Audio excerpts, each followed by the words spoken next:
Hi, welcome to our Inclusion 101 series. Today, our conversation will be focused on understanding inclusion. My name is Johari Sykes-Ratliff, And I'm Carrie Cormier. and we are both advisory members of the LRC-South, serving you through the New Jersey Department of Education. So again, we just want to welcome you. This session is brought to you by the Learning Resource Center Network in the Office of Special Education Project.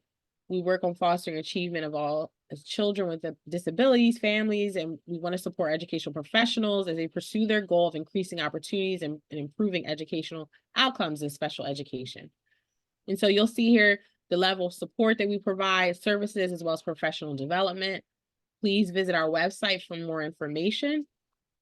And here are our locations and our contact information in the respective areas. Today's professional development, again, is brought to you by the LRC, which is located at Rowan University within our College of Education. And here's just a few snapshots of the various professional development opportunities, workshops, and sessions that you yourself can participate and engage with us in. And again, please visit gorowan.edu/LRC South for more information.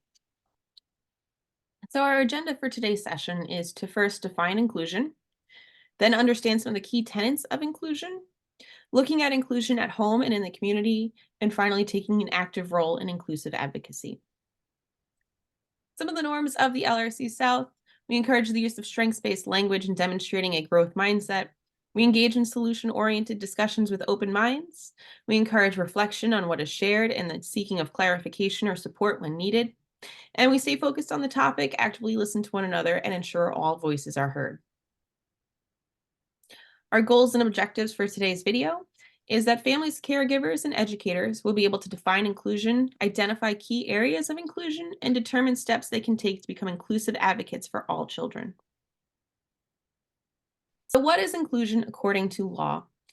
There is no real clear federal definition of inclusive education. However, all states are required to report where students are placed and how they spend their time in placements in the school in this following breakdown. So students are placed in general education 80% or more of the day. Students are placed in general education 40 to 79% of the day. And students are placed in general education less than 40% of the day, or students are placed in separate schools or residential facilities. So from here, we can understand inclusion as participating in general education settings for 80% or more of the school day. So what is inclusion according to research? So educational researchers offer this three-part definition of inclusive education as A, fundamentally about all learners rather than just disabled learners. B, inclusive education is fundamentally about striving to make all learners' experiences with school inclusive and participatory rather than exclusionary and marginalizing, or rather than just being concerned with where particular learners are physically placed, so moving beyond just the physical placement of students. And C, inclusive education is concerned with aspirations for democratic and socially just education, therefore fundamentally concerned with interrogating the cultural practices of schooling rather than just seeking to prescribe procedural, techno-rational definitions of inclusive schooling to be implemented.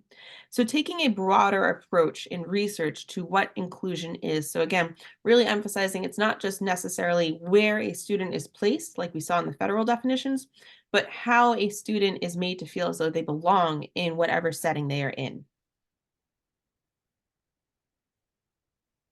And so we also have to consider when thinking about inclusive education, what disability rights advocates are saying as well. So according to Norman Kuntz, inclusive education is the valuing of diversity within the human community. Every person has a contribution to offer the world. When inclusive education is fully embraced, we abandon the idea that children have to become quote unquote normal in order to contribute to the world. Instead, we search for and nourish the gifts that are inherent in all people. And so again, really emphasizing this idea of, inclusion as not just a place, but really in our actions, in our thoughts, in our attitudes, and what we say, that we are being inclusive in that sense. So moving beyond just where is my child placed, where is a student placed, to how are we treating the student? How are we valuing them as part of our community? So, some key tenets of inclusive education. So, educational researchers and advocates identify the following as key tenets of inclusive education. So, if you are being inclusive, you are following these tenets. First, you're going to presume competence. You're going to believe that regardless of ability, every person is capable of participating in society and in their communities. We're also going to look at natural proportions. And so thinking about natural proportions, if in a school, a whole school community, you have about 10% of the population has special education services or is identified as having a disability, and then 10% of every classroom should be made up of students with identified disabilities. So, meaning that we're not going to have one class that is going to have, you know, a higher proportion of students with disabilities, and one class is going to have virtually no students with disabilities. I want it to be evened out throughout all of the classes. So everything is broken down according to natural proportions, representing the wider school community. Another key tenet is neighborhood schools. So instead of students being bused across town because one school over here serves students with their disability labels, we want them to go to their neighborhood schools. And you especially see this with families where they might have two of their children attending the school that is their neighborhood school around the corner, and another child that they have who has a particular disability label being sent across town. So you have families split amongst multiple schools. So we really want to emphasize that neighborhood school because, like we said, with the definitions of inclusion, um, you want to have students be fully included in their community, and that goes to their schools as well. Number four, we also want to be mindful of special education as a service, not a place, right? So it's not a special education room. Special education is a service that follows the child. The child does not go to get the service. We also emphasize in the tenets of inclusive education co-planning, co-teaching, and collaboration. Again, everything is done together. It is not on any one person or any one individual to enact all of these tenets, right? It's a team effort. We also emphasize differentiation and universal design for learning. So understanding that there are, multiple ways to be a person, there are multiple ways to learn something, and so we honor that in our teaching practice, and providing multiple ways for students to enter into the content and the process of learning. And finally, our seventh tenet is community building and heterogeneous grouping. Again, you're going to have a wide diversity of people in life and society. And so we want our schools and our classrooms to really represent that, right? Having students, all students, exposed to a variety of ways of being and learning in the world. And so really emphasizing that community building and that we embrace everybody's diversity. So Carrie's done a deep dive into what inclusion is as defined by the school system. So now when we look at the family unit, what is inclusion according to families? So for many families, we embrace, we accept, we love, and we understand the differences that each of our children and the adults in our family bring in creating this family unit. But one thing we would like for you to reflect on is, what do these definitions of inclusion mean for your family? How do you in your home foster a sense of belonging within and among your family and the broader community, or even your local community? And then how do you personally define inclusion? So when we're delving into inclusion in the home and the community, there are several ways in which you could naturally adapt your environment in order to make sure that you're accommodating for the differences not only among your children, but also for the adults, including our elders. And so one of the ways in which is utilizing captions on your TV and media. Oftentimes the volume is really loud. I know for myself, my husband's volume is on 1000 all the time. I'm just like, ah, this is just too much for me. So I may want to put my earphones on, and I still want to engage with the show that's on. So allowing the captions up would allow me to still be a part of that experience.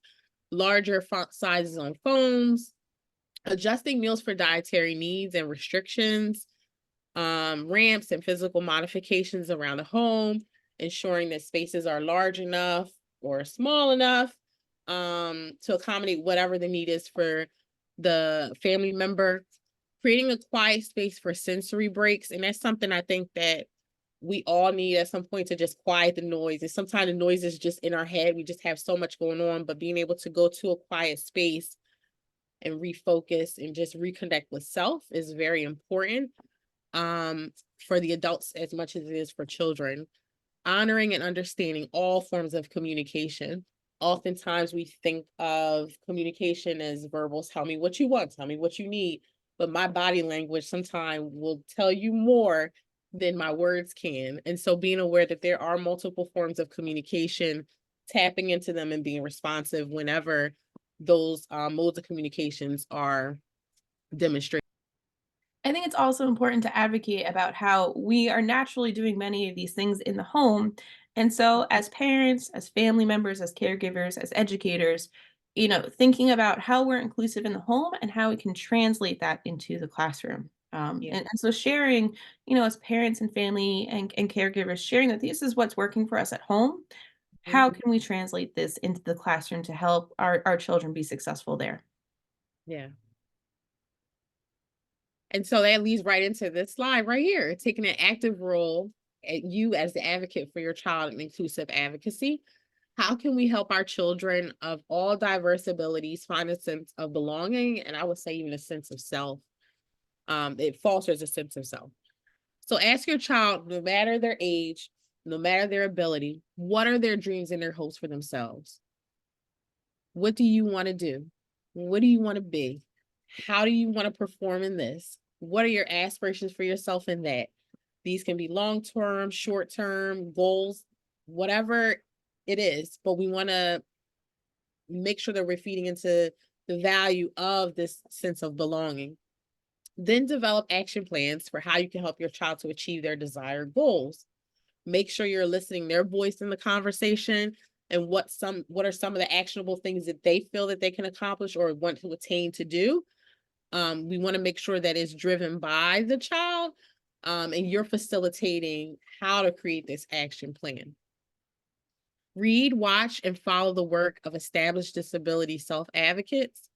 So, for example, the Autistic Self-Advocacy Network would be great for you to connect with. Have an open dialogue with all partners in your child's life. So anyone that's connected to your child's life that brings value, teachers, neighbors, community members, um, ask them their ideas around inclusion and how they can help to support you with your child in their growth and development.